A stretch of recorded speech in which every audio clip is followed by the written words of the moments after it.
जयगुरु दर्शक बंधु ज्ञानज्योतिर यही बुक रिव्यू वेब सीरीज को आपण मानक स्वागत।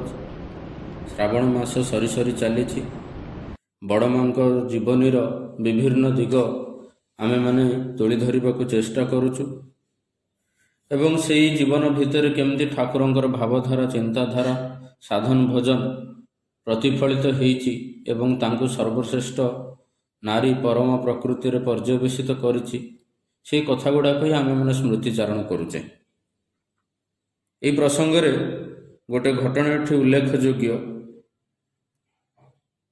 जे ठाकुर कहिचंती जे धारण पालन संवेग सिद्ध व्यक्तित्वर कथा से लगी आम इतिहास पृष्ठ देखू जो जो लोक मैंने जो जो परिवार जीवन भितर गोटे श्रेष्ठतर जीवन यापन धारा प्रवाहित हुए से परिवार भितर केवल कतिपय लोक पोषण न पाई सेटा अनेक लोकंकर मंगलर प्रेरणार उत्स हो उठे।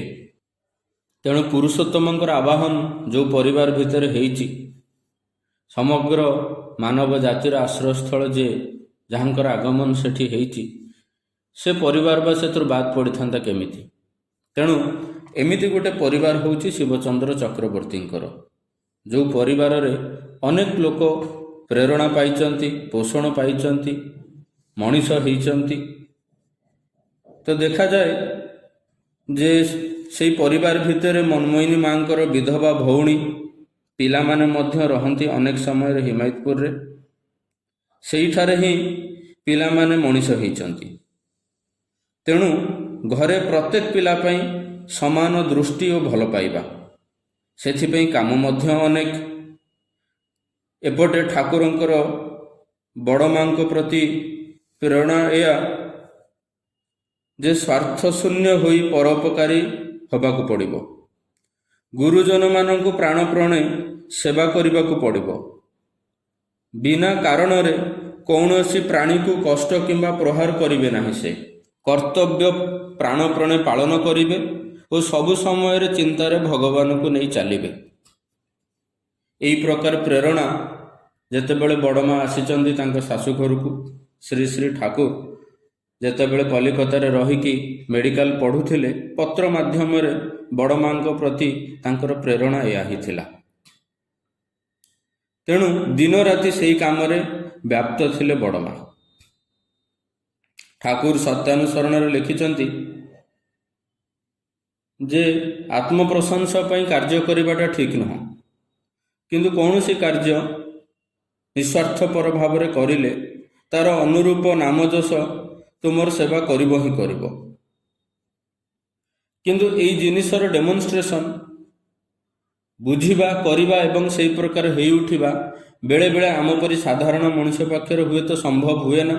तेणु बेले बेले एई बाणी गुड़ाकर सार्थकता कोउठी आम से ठीक भाव में खोजिकी हुए तो पाइपरुना किंतु यही बाणीटीर गोटे सार्थकता आम देखा पाऊ श्री श्री बड़ माँ जीवन रे देखा जाइछि जे बड़ माँ कर्तव्य निष्ठा अक्लांत परिश्रम अतंद्र भाव में प्रत्येक लोक प्रत्येक जिनस प्रति परिवार प्रत्येक प्रति तांकर जो नजर आउ सेवा ता भितर दी धीरे धीरे बड़ माँ ख्याति सर्वत्र प्रचारित होइछि। जेमिति ठाकुरंकर ख्याति सेमिति मध्य क्रमे क्रमे बड़ माँ ख्याति पूरा गाँ सारा व्यापी जाइछि एवं यही प्रकार कथा उठिछि जे बड़ माँ ही होउचंती से गाँर सर्वश्रेष्ठ बोहू।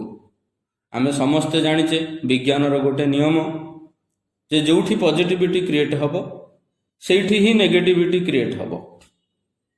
तो जेतेबेले कौनसी भी जगार कौनसी पॉजिटिव काम द्रुत गति रे चले आमे देखा पाऊ अनुरूप असुविधा अनुरूप संघात आसिकी से जगार उपस्थित हुए।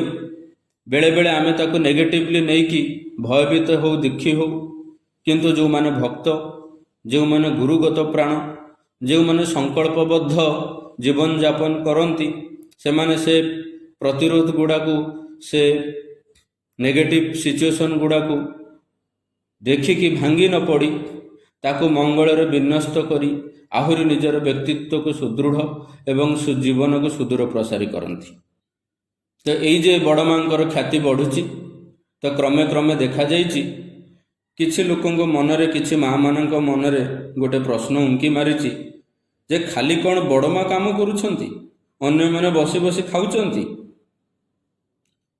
ଯେତେବେଳେ ଏହି ପ୍ରକାର ଗୋଟେ ଦ୍ରୋହର ଭାବ ମନ ଭିତରେ ଆସିଛି, ସେତେବେଳେ ବଡ଼ ମାଙ୍କୁ ଜବତ କରିବା ପାଇଁ, ବଡ଼ ମାଙ୍କର ଖ୍ୟାତିକୁ ନଷ୍ଟ କରିବା ପାଇଁ ମଧ୍ୟ କିଛି ଲୋକ ପ୍ରଚେଷ୍ଟା କରିଛନ୍ତି।